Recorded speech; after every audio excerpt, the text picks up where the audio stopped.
On continue cette matinée de débat à Média en scène et on prolonge avec une table ronde fort intéressante sur la question du lien social, du rôle des médias dans cette volonté de préserver le lien social, de tisser du lien social à l'heure de l'hyper-segmentation. Et pour en parler, nous avons la chance d'accueillir 3 personnalités fortes du paysage médiatique puisqu'ils représentent des marques qui font partie de notre quotidien.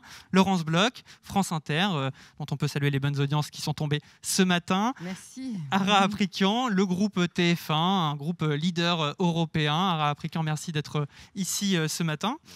Et Pierre Louette, qui dirige Les Échos et Le Parisien. Si ça ne vous dérange pas, Pierre, on va peut-être plutôt s'intéresser au Parisien ce matin, qui fait partie effectivement de notre quotidien, qui est une marque très, très proche. Alors, on n'a qu'une petite demi-heure dans cette table ronde. Ici, on n'échappe pas non plus au format. Très bon. Voilà, vous serez très bon, j'en doute pas, au format et aux contraintes d'un chemin de fer, ou en tout cas d'une antenne médiatique. Alors, première question qui va être liée à l'actualité. On a traversé une période de confinement, nous y sommes toujours, même s'il était un peu différent, mais c'était quand même une période qui a été extraordinaire pour tout le monde. Comment vos médias, qui je le rappelle sont des médias puissants, ont réussi dans cette période hors norme à préserver du lien social? Laurence Bloch, peut-être. Alors nous, en fait, on a vraiment réfléchi, mais il a fallu réfléchir très très vite, parce qu'il y a eu un plan de continuité d'activité qui a été déclenché par la présidente. Donc il fallait à la fois faire de l'antenne et préserver les salariés, donc être assez peu sur site. Et on s'est dit, il faut accompagner les auditeurs. C'était extraordinaire, c'était inquiétant. Enfin, la première fois que le pays traversait le confinement, que les gens restaient chez eux. Et on a bouleversé les programmes. On s'est dit, à période unique, antenne singulière, on a fait de l'info, parce que les gens avaient besoin d'être informés. On a fait de l'accompagnement, on a donné beaucoup de services aux auditeurs. Et puis, on les a divertis. Ils nous ont demandé très vite, écoutez, la période n'est pas marrante, s'il vous plaît, aidez-nous à rire, à sourire, à avoir du positif. Et puis surtout, je pense que ça a été très important, on leur a donné la parole à nos auditeurs. On s'est dit, on est tous ensemble, et puisqu'on est tous ensemble, vous êtes aussi à l'antenne, vous intervenez en direct, vous avez un répondeur, vous nous dites comment vous vivez cette période, on va la traverser tous ensemble, et tous ensemble, on sera plus fort.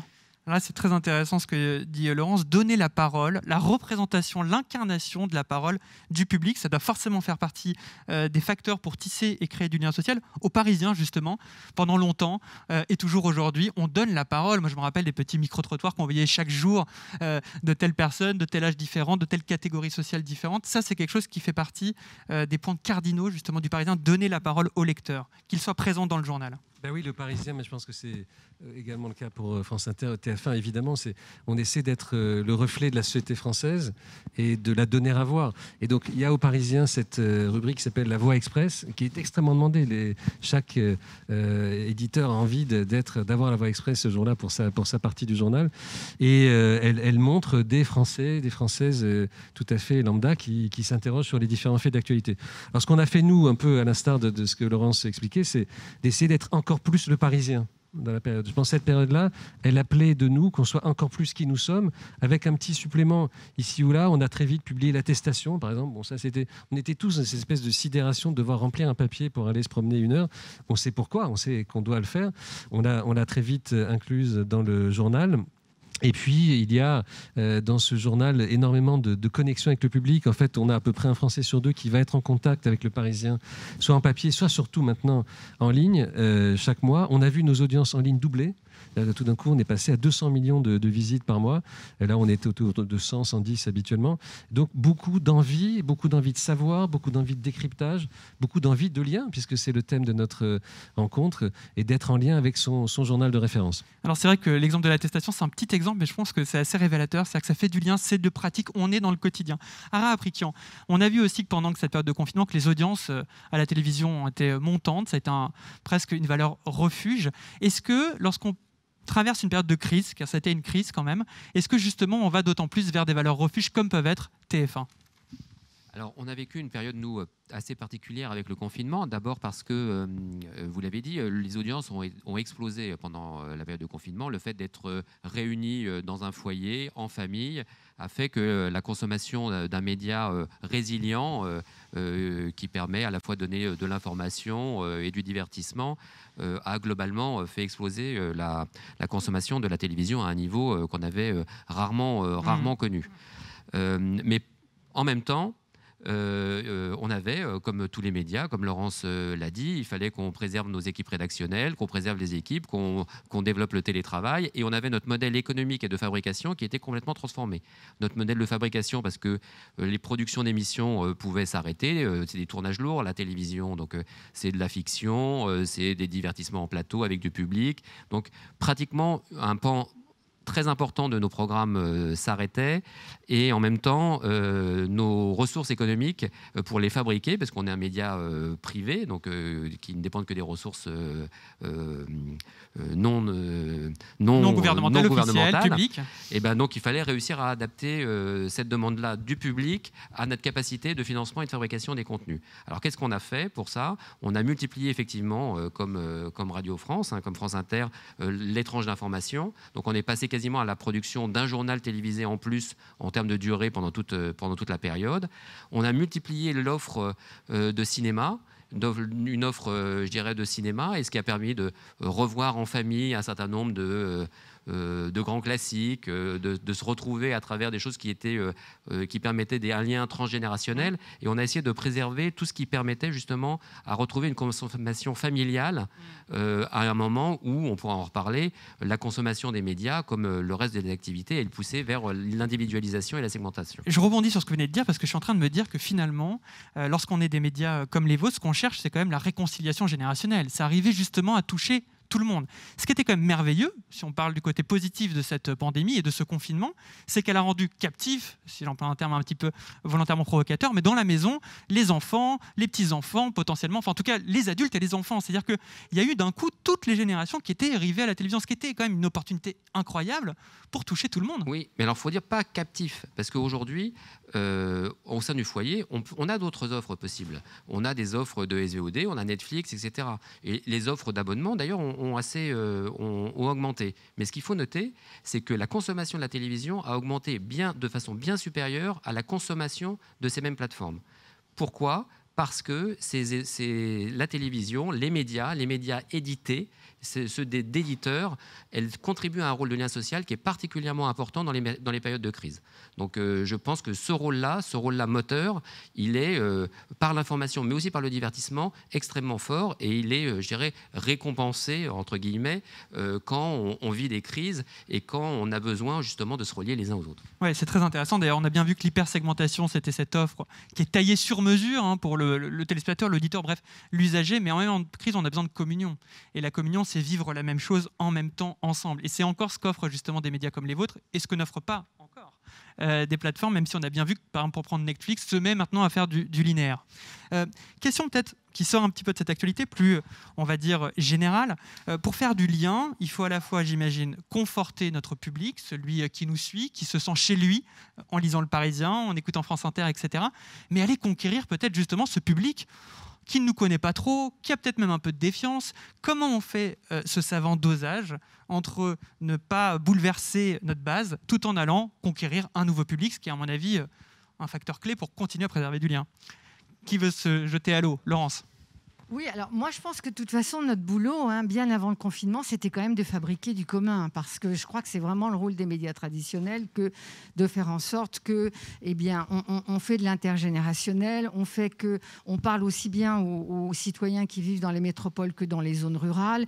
Et je crois que c'est vraiment et qu'on parle à tous les Français, quelles que soient leurs origines. Après, je pense qu'il faut aller les chercher là où ils sont. Et nous, tout le boulot qu'on a fait depuis les dernières années, c'est d'aller chercher des jeunes, parce que c'est vrai que nos médias sont des médias avec un âge moyen pour France Inter, 54 ans.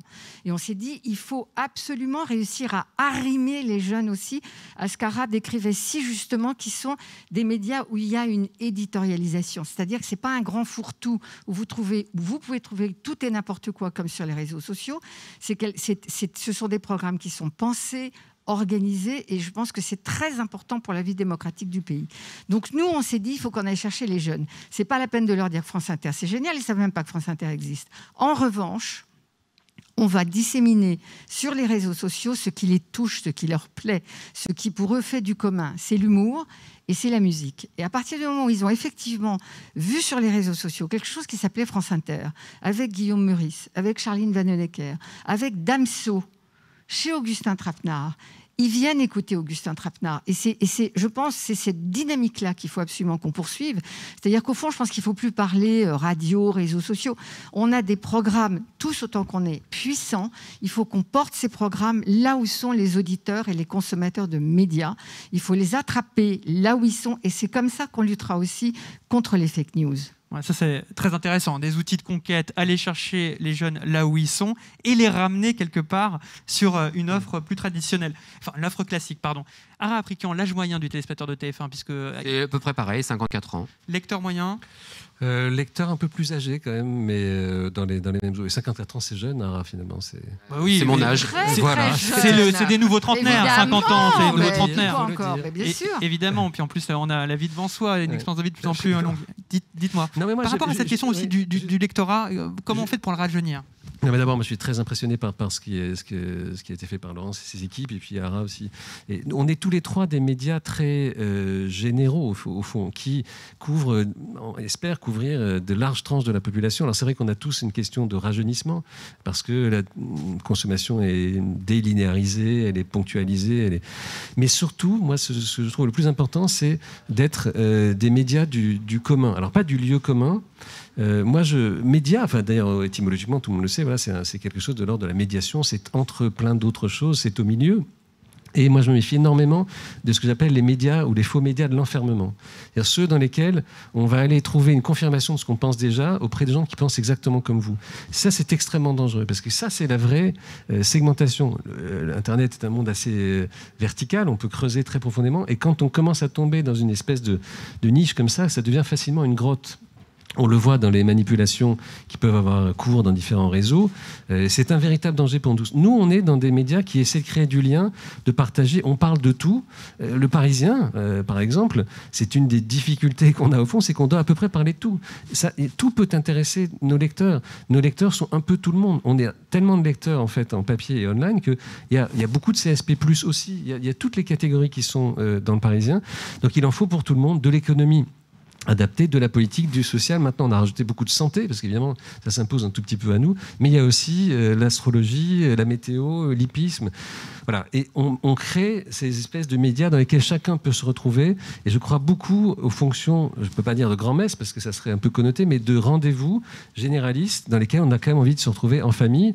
Voilà. Ça n'a pas été du tout tué par Internet. Et au contraire, on va, je crois, assister de plus en plus à ce besoin et à ce retour, à cette...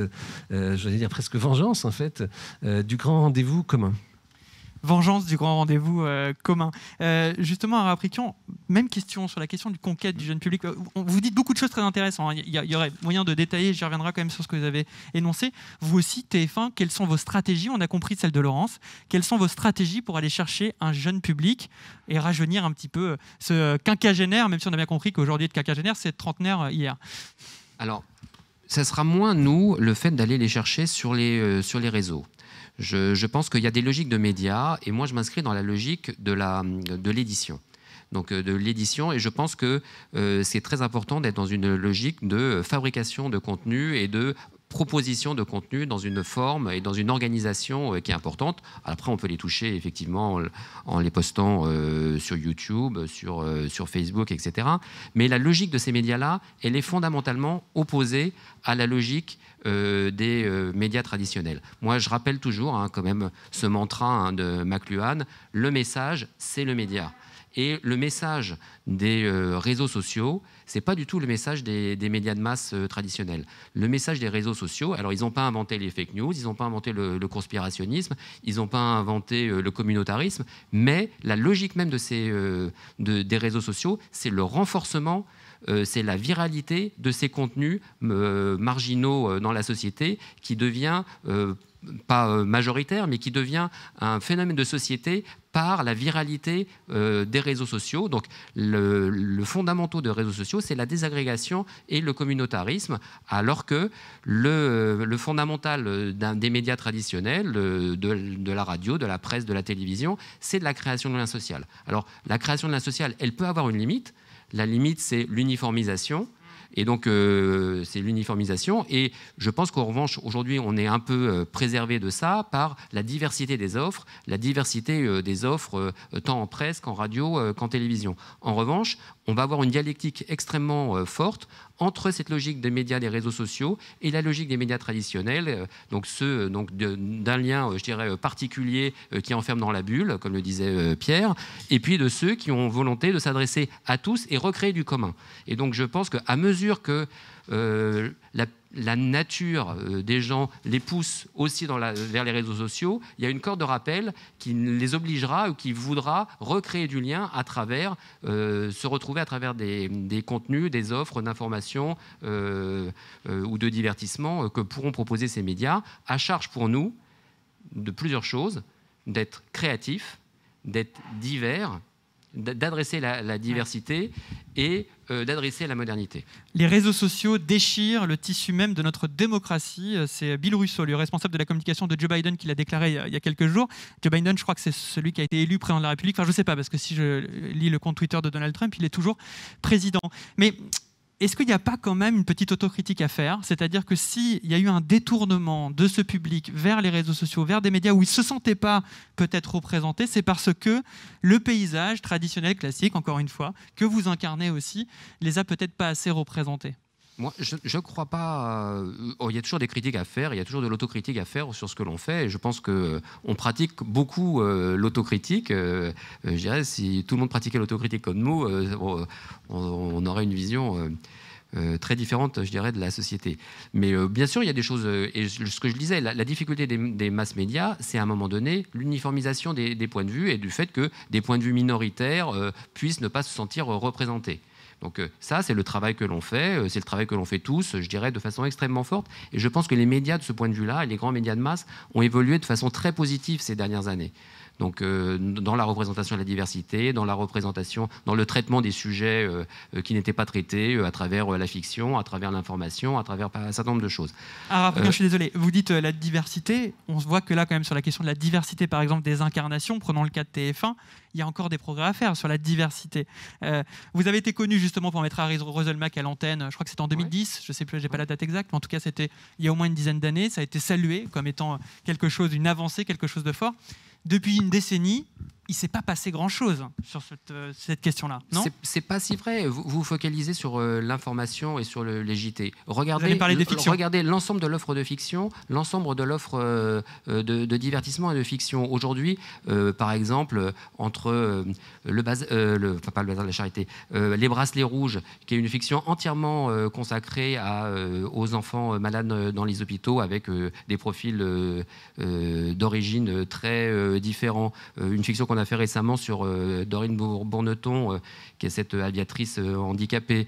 Mention particulière, encore une fois, sur le handicap, où là, on va tourner Luther, une fiction dont vous connaissez l'adaptation anglaise. J'entends bien, mais ce que je veux dire, c'est quoi TF1 pour vous au public? Il va moins vous sortir les personnages de fiction, il va vous dire pour nous, TF1, ça va être Pernod, ça va être peut-être Camille Combal aujourd'hui. Vous voyez, ce que le grand public a comme image de TF1, ça va plus être quand même les grandes incarnations et l'information, Gilles Boulot, etc., que quand même des personnages de fiction. Même si j'entends bien, et j'ai bien vu ce que c'est, le CSA a publié de nombreux rapports justement sur la part des personnes issues de la diversité dans les fictions, qui sont d'ailleurs plus attribuées à des rôles positifs et pas uniquement qu'à des rôles plutôt jugés de connoter négativement. Mais vous voyez ce que je veux dire? Quand on pense TF1, on pense plus incarnation, grandes incarnations. Si je peux dire un mot peut-être là-dessus, pour relayer ce que disait Ara.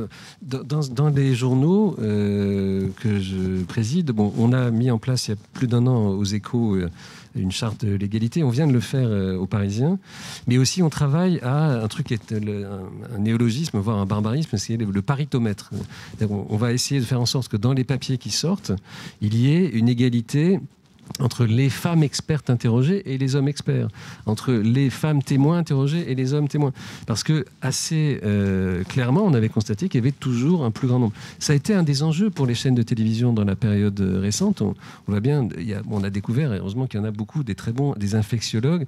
Et au début, il y avait plus d'hommes, et puis peu à peu, on a vu arriver plus de femmes, parce qu'il y a aussi cette question traditionnelle, mais Laurence connaît 1000 fois mieux que moi, c'est que les hommes se sentent souvent beaucoup plus autorisés à parler que les femmes. C'est une des différences. Même quand ils n'y connaissent rien, d'ailleurs. Non, mais c'est surtout, on s'est rien. aperçu pendant la crise sanitaire que le très très haut niveau était tenu par des hommes. Le conseil scientifique, vous n'aviez que des hommes. Au gouvernement, ceux qui pilotaient, c'était des hommes. Donc on a beau faire, et à un moment donné, on est rattrapé par le réel. Et on a beau nous dire qu'on ne fait pas ce qu'il faut. Je veux dire, si on est là pour retranscrire et dire ce qu'est le réel, eh bien on dit qu'au moment de la crise sanitaire, ceux qui pilotaient le pays, c'était des mecs.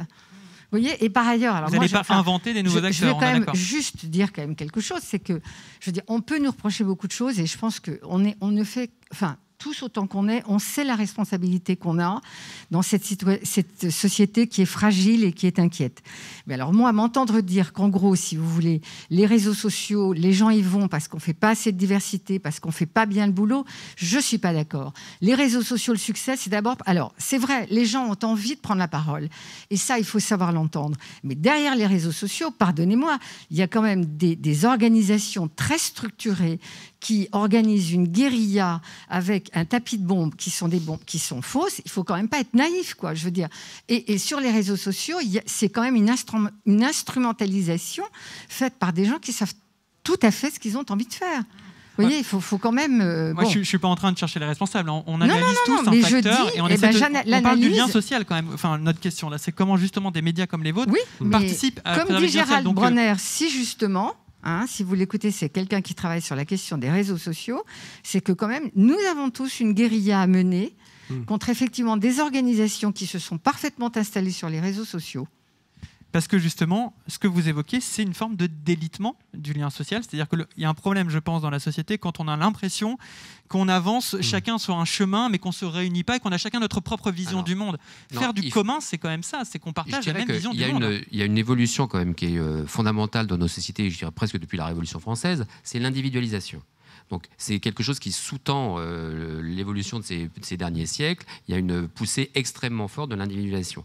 Cette poussée de l'individualisation, elle a des facteurs très positifs, une forme de démocratie, etc., etc. D'émancipation même. D'émancipation, voilà. Aujourd'hui, elle est rejointe par la société du numérique. Donc le numérique amplifie cette capacité, cette volonté d'émancipation par l'individualisation en proposant par les réseaux sociaux la capacité de tout le monde de parler à tout le monde. Mais c'est là où je voulais dire sur la logique du média. La logique du média des réseaux sociaux, elle pousse pas. On pensait que ça pousserait au contraire à la diversité des points de vue. Et c'est pas vrai. Au fond, c'est la mauvaise pensée chasse la bonne, parce que à la fin, la mauvaise pensée, elle est plus structurante, elle est plus et elle circule plus vite. Elle circule plus vite et elle n'a pas de scrupules et elle permet et au fond, elle préempte l'ensemble du débat des réseaux sociaux. Et c'est ça la logique du média, c'est-à-dire indépendamment même, je dirais, des intentions de ceux qui les portent. Donc indépendamment même de les intentions de ceux qui managent ces réseaux sociaux, la logique même, elle pousse à la viralité des contenus conspirationnistes. Oui, on avait misé sur une régulation naturelle de la vérité. Or, il y a une dérégulation totale. Le faux circule plus vite que le vrai. Et il y a eu des bulles de fil. Ça a été analysé. C'est-à-dire qu'on parle aux mêmes personnes. Ça, c'est grâce à un algorithme qui est forcément un algorithme étriqué et qui n'est pas l'œuvre justement d'un directeur de programme, d'un rédacteur en chef qui va avoir des responsabilités, des comptes à rendre pour mener justement un contenu de A à Z. Pierre-Louis, vous vouliez réagir? Non, mais je voulais juste compléter. Moi, je pense qu'il y a un très très bel avenir pour les médias du lien. Et d'ailleurs, on a un certain nombre de témoignages récents aussi dans les audiences qui le montrent. Quand on sait créer un produit, un bon produit et qui rencontre son public, on rassemble de plus en plus de gens. Parce que les gens s'y retrouvent, ils en parlent entre eux et ils ont envie de partager aussi une expérience commune d'un produit qui leur correspond, qui les surprend. Mais voilà, il y a une rencontre entre un produit et un public. Ce sont des moments qui sont merveilleux quand on a effectivement des audiences qui augmentent parce que telle ou telle, une série, un film, une émission, une matinale. Nous, on a une matinale aussi. Radio Classique, c'est plus petit, mais enfin, on est super contents. Elle a beaucoup progressé, la matinale d'information, parce que justement, moi j'ai la faiblesse de penser, parce qu'elle est assez incarnée et aussi avec plein d'opinions qui s'expriment. Donc justement, les gens ne viennent pas écouter une chose qui les conforterait strictement, parce qu'on s'en lasse au bout d'un moment d'écouter toujours la chose qui vous conforte dans ce que vous pensez déjà. C'est sympa, mais ça ne peut pas vous faire complètement des années et des années. Là, il y a différentes opinions, on a les différents échos, les différents points de vue, on apprend des choses. Apprendre des choses, se distraire et se cultiver, c'est vraiment exactement ce que font les médias du lien. Et je pense que ça a plus d'avenir que d'être enfermé dans ce que je croyais déjà et d'aller de plus en plus en profondeur. Il y a une différence aussi, pour finir, et ça a été évoqué antérieurement aussi, c'est que pour moi, les réseaux sociaux ne sont pas des médias. D'ailleurs, ils ne veulent pas être des médias. Ils ne veulent pas avoir le statut d'éditeur. Ils ne sont pas éditeurs. Ils ne veulent pas avoir trop de responsabilités. Ils savent qu'ils en ont une maintenant écrasante, mais ils sont longtemps débattus contre ça. Ils ne voulaient surtout pas. Ils disaient, nous, voilà, on laisse passer des choses. Les gens s'expriment chez nous. On ne peut pas, McLuhan, encore une fois, on ne peut pas distinguer complètement le véhicule et tout ce qu'il transporte. Donc, il faut qu'il rentre aussi dans l'atmosphère. Avec de bien grands pouvoirs viennent de bien grandes responsabilités, disait l'oncle de Spider-Man, je crois, en l'espèce. Et donc, il faut quand même qu'ils s'adaptent à ce monde-là.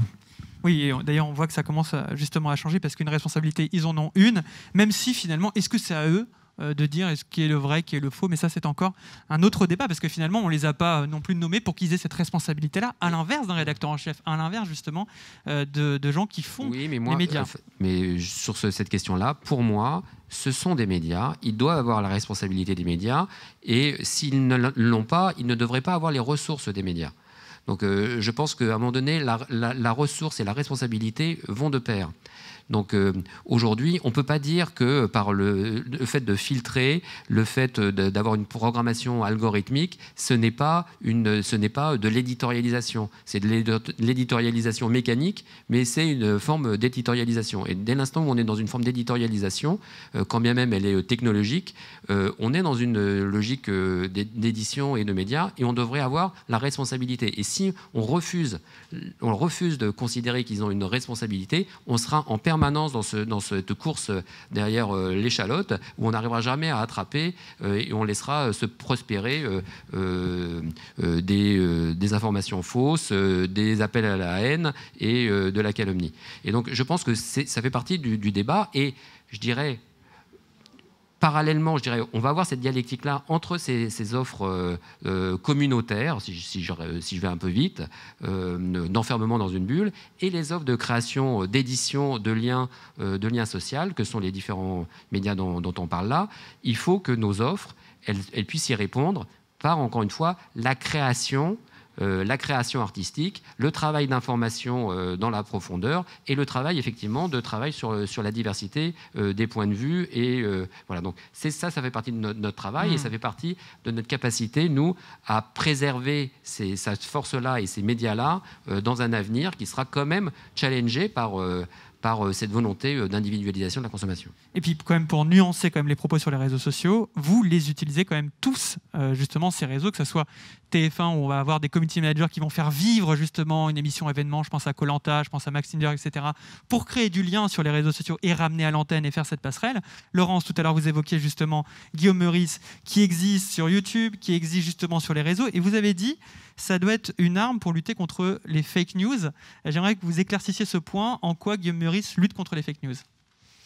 Je pense que Guillaume, d'abord, parce que Guillaume, tout le monde sait qu'il est inféodé à personne, qu'aucun pouvoir n'a de prise sur lui, et que donc il a une intégrité qui, auprès des jeunes, est très importante, parce qu'il l'écoute. Je veux dire, Guillaume, il en a très peu à faire de la directrice de France Inter, pas beaucoup de la PDG de Radio France, mais c'est quelqu'un qui, précisément pour cette raison, a une grande audience auprès des jeunes. Et Guillaume, il sait parfaitement quand même, il sait la responsabilité qu'il porte. Et donc Guillaume, quand il dit que, par exemple, effectivement, la question des anti-vaccins, quand il les tourne en ridicule, il a une assise, il a une puissance, il a une force de conviction sur ses réseaux sociaux, à nul autre pareil.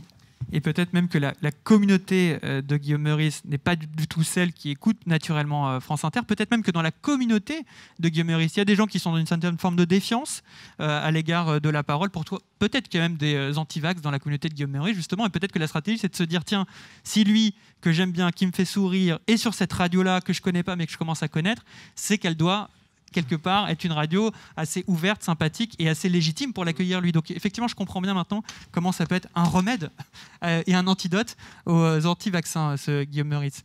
Pierre Louette, les réseaux sociaux, et puis on finira là-dessus, sur cette question, comment vous les utilisez, comment vous les appréhender? On a énormément de nos lecteurs aux Parisiens qui sont, par exemple, dans Facebook. Ils sont tout à fait, ils ont une communauté très importante, donc ils échangent des choses entre eux. Ils s'y retrouvent, et c'est vrai qu'on s'appuie, on prend appui. Mais moi, je pense que c'est bénéficiaire aux deux parties. On met en circulation dans les réseaux beaucoup de morceaux de vérité, en tout cas d'informations sourcées, vérifiées. Parfois, on se plante, il faut le dire aussi. Parfois, voilà, il y a une erreur journalistique. Mais globalement, c'est plutôt des choses auxquelles on peut se référer. Et moi, j'aime bien cette idée qu'effectivement, des médias de référence sachent faire une place, y compris à l'expression d'une défiance par rapport à l'autorité et à la référence.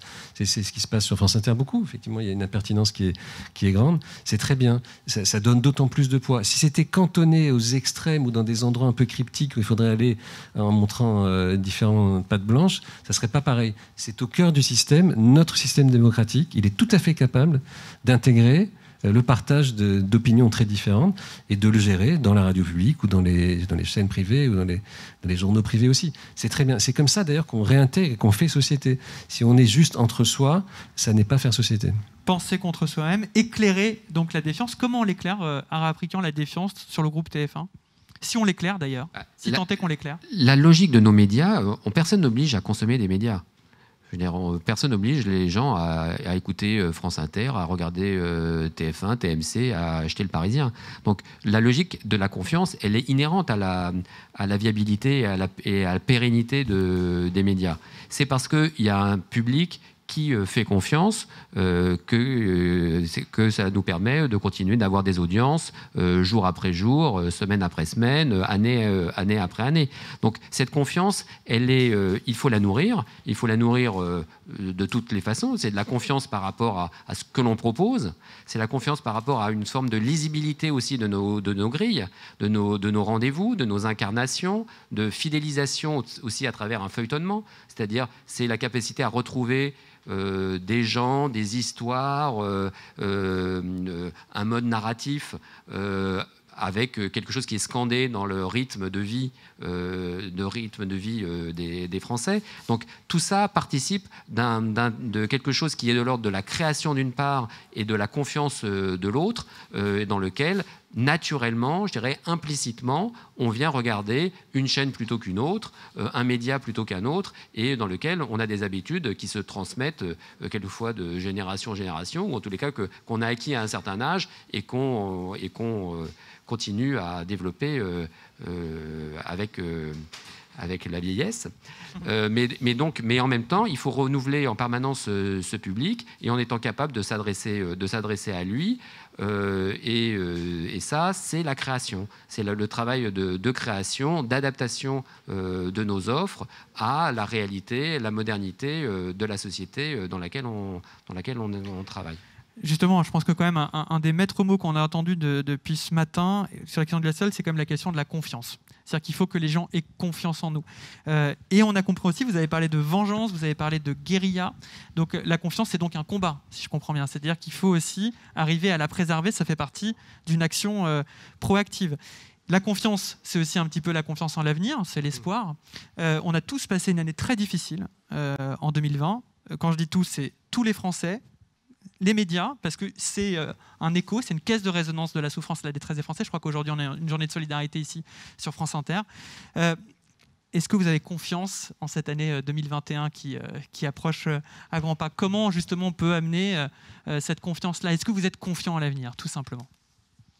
Une question presque un peu philosophique, mais vous voyez... Moi, oui, je veux dire, je suis confiant d'abord parce qu'on a passé ensemble cette crise. On est en train de la vivre, on l'a passée. On est en train de vivre ensemble cette crise, et fondamentalement, je trouve qu'on la vit solidairement.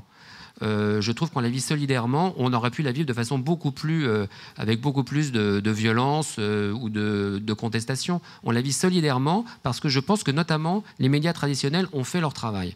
On fait leur travail d'information, de pédagogie, de lien, pour continuer à informer, à divertir et à parler aux Français qui étaient, comme nous tous, dans une situation de souffrance économique, spirituelle, ou individuel, mais être capable de donner ce lien quand les gens sont chez eux, reclus, les personnes âgées, des jeunes, etc. Et être capable de pouvoir créer un lien ténu, c'est ce lien, c'est ça le lien social dont on parle, qui est un lien ténu qui permet de relier les uns aux autres alors même que chacun est isolé. Je dirais que c'est un peu le cœur même de notre promesse de métier. Et de ce point de vue-là, les audiences générales des médias montrent que dans ces périodes de crise, dans ces périodes de doute, en tous les cas, il y a eu cette capacité à se retrouver et à faire lien commun. Petite transition, juste parce que vous parlez de confiance pandémie, ça me fait forcément parler à la parole scientifique des épidémiologistes, vous l'avez évoqué tout à l'heure, où là c'était compliqué aussi d'avoir la confiance, parce qu'on avait un discours, et puis après ce discours devenait contradictoire le lendemain. Je ne dis pas qu'il était la responsabilité des médias, mais c'était aussi la responsabilité du gouvernement, dont les médias se faisaient le relais. Donc ça a été aussi un moment clé de garder cette confiance dans ce qu'on dit à un moment de crise. Mais ça sera encore un autre débat, malheureusement. Ça sera un autre débat, parce que là, pour moi, ce n'est pas strictement un débat de confiance, c'est un débat de redécouverte de la complexité. Bien sûr, de la nuance, quoi. De la nuance et de l'inconnu. Il y a aussi un moment où tous les sachants ont été conduits à dire, mais ça, on ne sait pas exactement, on n'en sait pas plus. Il y avait d'ailleurs des interprétations différentes. Donc c'est vrai que les autorités très verticales ont été contestées parce qu'elles ne savaient pas tout. Pour reprendre ce que disait à l'instant Ara sur la confiance dans le futur, moi j'ai confiance aussi dans une chose, c'est que cette phase terrible pour nos concitoyens, pour nous, enfin, on connaît tous maintenant quelqu'un qui a souffert très directement de cette pandémie, mais elle vient aussi nous conforter dans cette idée qu'on doit avoir un très fort engagement. Je pense qu'ici, on est face à des médias qui sont engagés. Pour le groupe Les Écoles Parisiennes, nous, on s'est engagé il y a plus d'un an, avant le début des problèmes qu'on vit aujourd'hui, dans une démarche d'entreprise à mission, en se disant on doit définir notre mission, qui est d'accompagner, informer nos concitoyens, nos lecteurs, pour une société plus juste, plus responsable, et environnementalement aussi plus protégée, on va dire. Et donc, on le fait de façon renforcée aujourd'hui, parce que ça a encore plus pris tout son sens. On doit être engagé, on a le droit de montrer qu'on est un média engagé, pas politiquement, mais engagé pour cette société-là, parce qu'on attend ça de nous.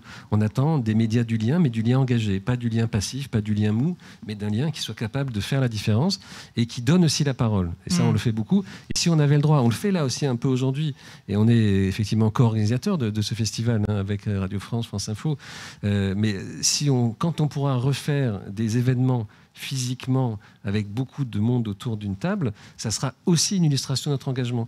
Être un média, créer du lien, c'est aussi rassembler des gens. On l'a fait beaucoup, on va le refaire dès qu'on aura le droit. Et c'est un moment où on est vraiment ce média, ce forum, cet endroit où on se retrouve, on partage, on échange, on n'est pas toujours d'accord, mais en tout cas, on est ensemble. 11h11 et 11 secondes. Vous pouvez tous faire un vœu. Et Laurence Bloch, vous allez avoir la lourde tâche de clore justement cette table ronde avec le dernier mot, toujours sur la question de la confiance et donc de l'espoir. Êtes-vous confiante en 2021 ? Pour 2021. Moi, je suis très confiante parce que les chiffres de France Inter montrent que quand on est fidèle à ses convictions, envers et contre tout, et quand on en a, quand on croit le fait que la culture, c'est ce qui rassemble, quand effectivement on pense que les citoyens ont droit à la parole, quand on sait que quand on organise du débat pluraliste et sincère, on fait du bien à la société, oui, moi je suis très confiante et je suis extrêmement admiratif de la façon dont les Français traversent ces crises, parce que l'épidémie, mais il y a aussi cet atroce attentat de Samuel Paty qui nous a tous touchés. Et les Français sont encore debout, les Français savent sourire, les Français ont envie, envers et contre tout, de lire. Moi, je dis que ça me rend extrêmement optimiste pour l'avenir de ce pays et de nos médias. Merci à vous trois. On aurait pu rester encore une heure ensemble parce que c'est vraiment un débat très important. En tout cas, je pense qu'on a tous senti ici, et j'espère que c'était le cas des spectateurs, votre passion, votre engagement, votre intention et puis votre honnêteté en fait à faire ce que vous faites. Et le lien social, c'est de la confiance, de l'humilité et de la passion et de l'engagement. Merci à tous.